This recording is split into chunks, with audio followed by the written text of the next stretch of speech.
welcome back to my channel. I hope you're all doing well. Before we get into the video, make sure you subscribe if you haven't already, and if you do happen to enjoy the video, make sure you give it a huge thumbs up. So today I'm going to be doing a video called, which I'm sure you will know already if you have clicked on this video, basically going to be doing if I did my Disney program again, this is what I would do differently. Most of you will know that I completed Disney's Cultural Representative program from the years 2018 to 2019, and that is pretty much the whole premise of my channel. If you have watched my videos before, I'm sure you're bored of hearing me say that. So the first thing is going to be save more money. I was quite good on my program and I set myself a target of how much money I did actually want to save, and I did very well. I stuck to that. I was really committed. Obviously I'm really proud of myself for doing that, but it's definitely a really good opportunity to save even more money, and I definitely wish I would have done that. But you know, I'm grateful I saved some money.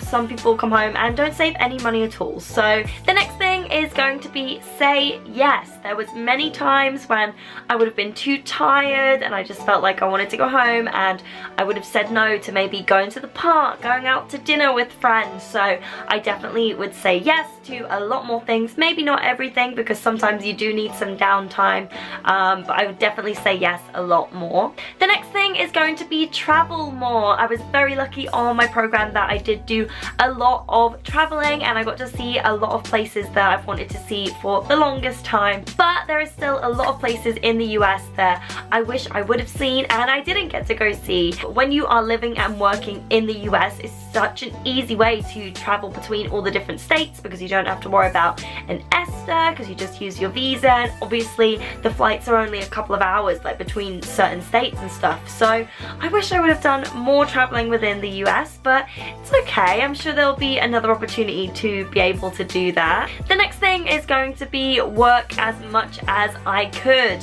I would always pick up extra shifts. I would work more than pretty much your contracted shift because I loved work so much and I was trying to save money. So I would pick up extra shifts, but if I happened to do the program again, then I would absolutely try to work even more than I did. The next is going to be going to the parks before and after work.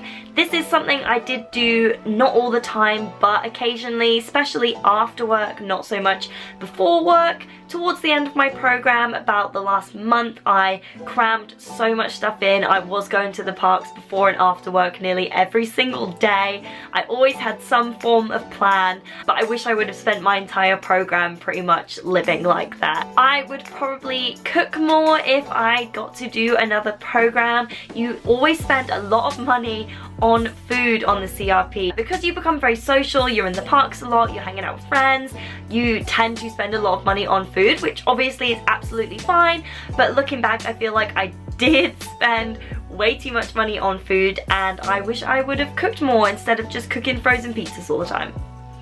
I would absolutely make friends with people from different cultures.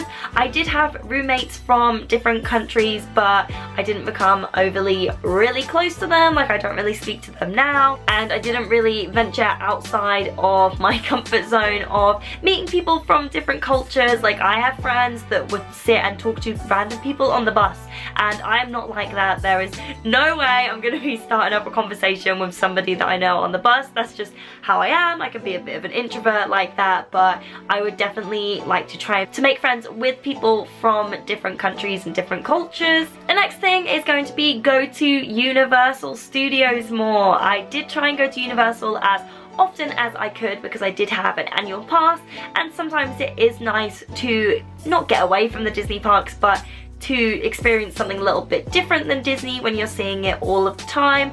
I love Harry Potter, I love everything that they have there, so I just think Universal is such an amazing park, and Volcano Bay is just awesome. So I wish I would have spent more time on my program there. The next one is probably going to shock a lot of people, but it's going to be buy less ears. I came home with about 25 pairs of ears, guys, and that's borderline obsessive. It was a little bit crazy.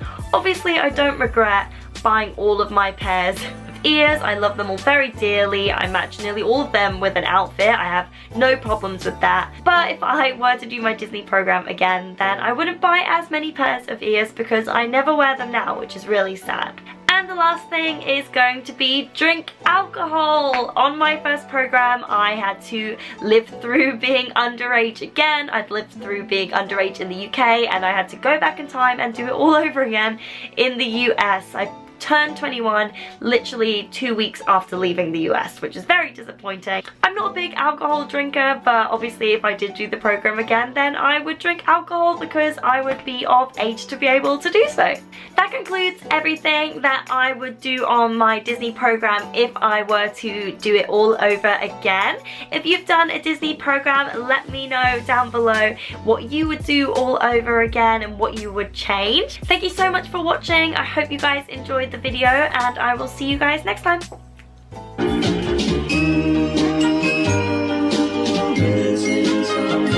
Missing someone.